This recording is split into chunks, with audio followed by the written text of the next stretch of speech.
hello sa inyo mga ka-printing. Bali, pag na-download nyo na yung file, yung adjustment program, yung Epson L3110 adjustment program, ito yung mga kailangan nyo gawin. I-turn off nyo yung antivirus ninyo. So, sa akin kasi, naka-turn off na. Ayan, naka-turn off na sa akin. Puntahan nyo lang tong virus and threat protection. Yan, yung real-time protection, turn off pala. Ayan, turn off. Hindi pala naka-turn off. So, yan, na-turn off na. Then, right-click nyo to. May nakalagay na 7-zip, di ba? Ngayon, kung wala kang naka-install na ganyan, walang option na ganyan. So, kailangan mo siyang i-download. Ayan, dito sa website na to. Ayan, 7-zip.org. Ayan, libre lang siya. Hindi siya tulad ng WinZip at saka WinRAR na commercial. So, right-click, 7-zip, extract here. Magkakaroon ng folder. Yan. Then, double-click adjustment program. Then, magkakaroon ng error, hardware ID. Ito na yung hardware ID. Then, yun nga, na double-click na natin yung adjustment program. Nakakopy na yung nakakopy na yung hardware ID. Then, click natin yung keygen, double click natin yung folder na keygen, hanapin natin yung WL Gen Epson L3110, double click, then license manager, delete muna natin yung naka-entries para hindi makagulo, click natin yung add license, then maglalagay na lang ako dito ng Bentech, then copy natin yan, hardware ID, then save, then pag na-save na natin lahat, click natin tong create license key. Yan. So, magkakaroon ng bagong folder. Yan, no? Kung ano yung nilagay mong customer name. Then, lahat yan, ikakopy mo. Then, ilalagay mo sa main program dito. Sa folder ng main program. I-paste mo dito. Then, gagana yung adjustment program. Yan. Ayun na. Gumana na yung adjustment program. Pero, pwede mo na siyang gamitin. Yan. Ink charge or waste ink pad counter, yan. Then click nyo lang uli yung adjustment program. Then L3 yung port, hanapin na lang natin.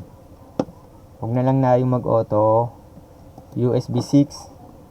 USB 6. USB 6.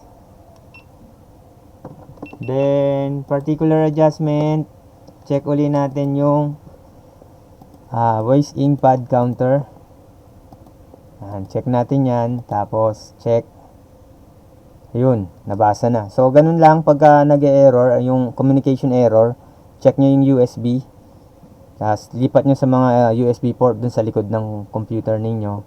Then, nakita nyo dito yung main pad counter nya 100% na. So, kailangan na natin yan i-reset.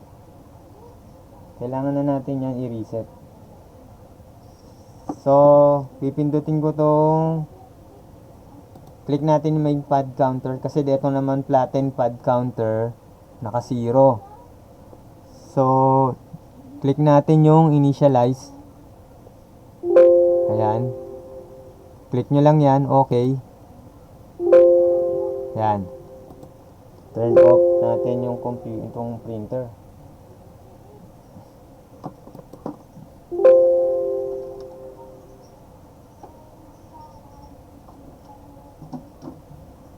So, nag-turn off tayo.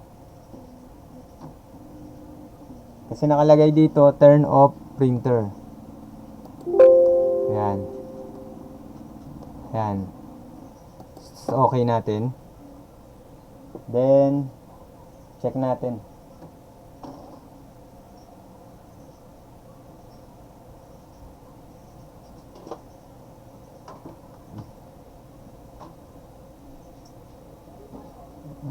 Nagbi-blink pa. Dapat naka-steady to.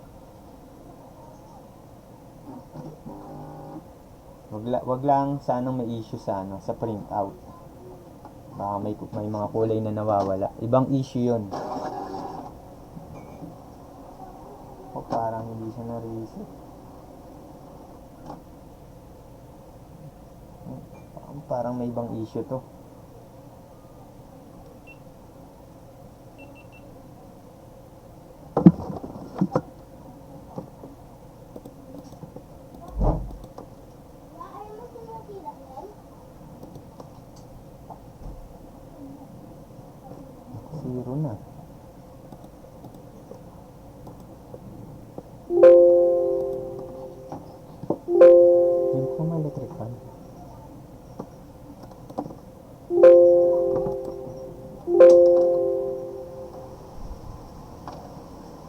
Yan,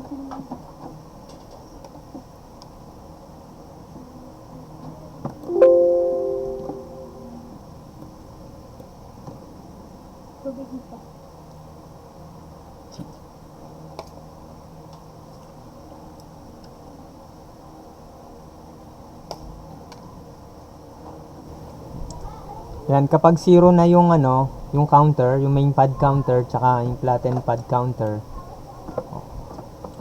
pwede nang gamitin yung printer. Yan. Wala na yung blinking light. So, yung ganitong error, dapat yung power button na kulay green, naka-steady yan. Tapos yung ink tsaka paper indicator, yun yung nagbi-blink pag resetting yung problema. Pero kung lahat siya nagbi-blink, ibang issue yan, ibang problem yan. Pwedeng hardware problem yan o yung mga mechanism. Tsaka maraming pwedeng pagmulan kung bakit biblinking lahat yung ilaw. So dito pinakita ko lang kung paano paggamit ng resetter kasi kailangan mong baguhin yung license key, hindi kasi siya gagana. So yan lang po mga ka-printing. So maraming salamat po.